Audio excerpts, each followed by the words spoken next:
All right. That made me happy. We got 412 live viewers. Thank you all for hanging out with us this evening. We're almost at the end of the preliminary card, and we have my girl, Gillian Robertson, returning to the cage, taking on Poliana Botelho in the next fight. Now, those of you who have been with me or seen me on Twitter or know anything about me know my weakness for redheads, and you know I'm never betting against my Gillian Robertson in this position.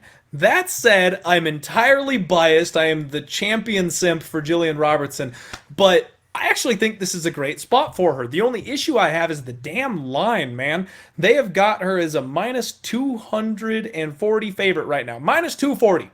Comeback on Botella is about anywhere from plus 175 to plus 200, depending on the book that you've got.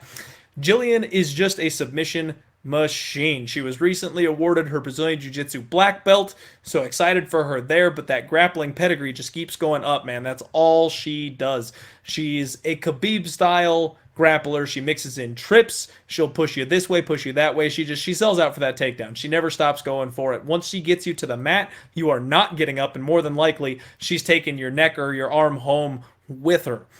Botelho on the flip side of this thing, she fights really long. She's a striker. This will be a classic striker versus grappler matchup. Heavy leg kicks. She attacks the low calf.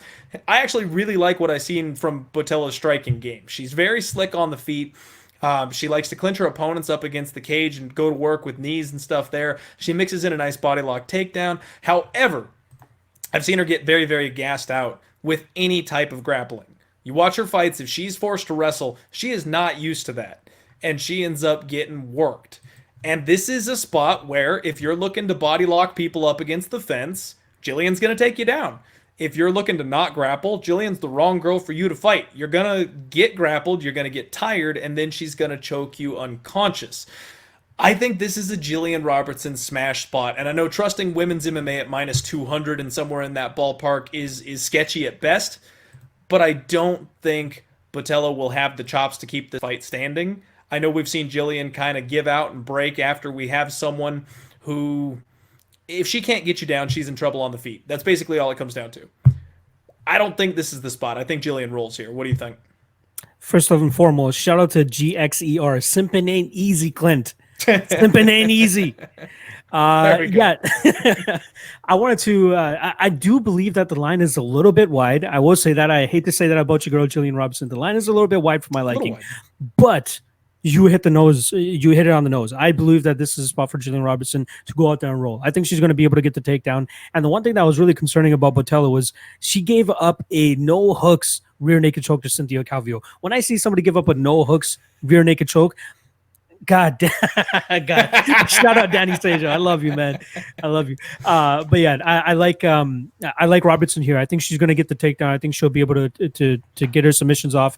Again, if she's not able to get the takedowns, though, it could be ugly for her. Her hair is not the only thing that's going to be red because she will get busted up if Poliana Botelho is able to keep this on the feet. The one thing about Botelho, though, she does get backed up to the cage a little easy. She leaves her legs out a little bit too easy to get snatched up for my liking. We did see her go to the grappling against Lauren Mueller, but luckily for her, Lauren Mueller is no Gillian Robertson.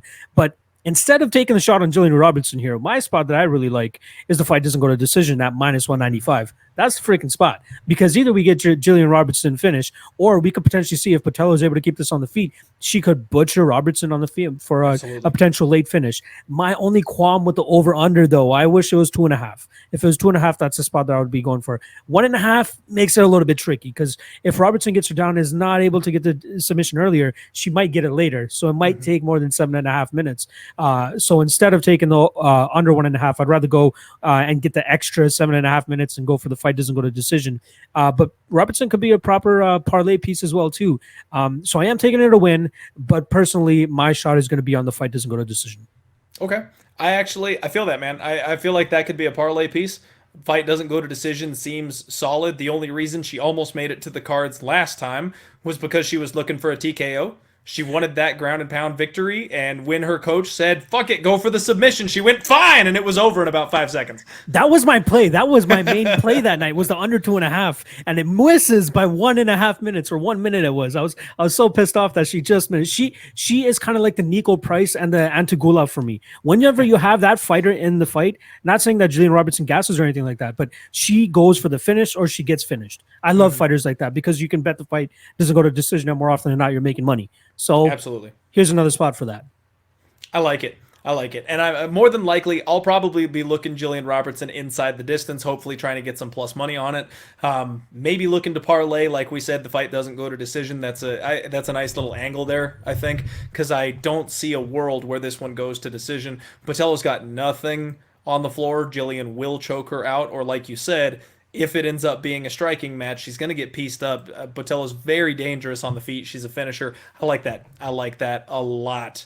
We have reached the highlight moment of the preliminary card here, and I do just want to go ahead and shout out, I've got another sponsor that's been with me for a long time, GoatCapitalSports.com. Check them out over on Twitter, Goat_Capital over there. They are a sports betting service. They've been doing basically every other sport. I only know my stuff in MMA. I am an absolute fish. I get slaughtered in MLB, NHL, NFL. I bet them every single week like most of the rest of you do, but I cannot say that I've got a winning record. They, however, do, and they have very reasonably priced packages. They love me over there. Tell them Clint sent you.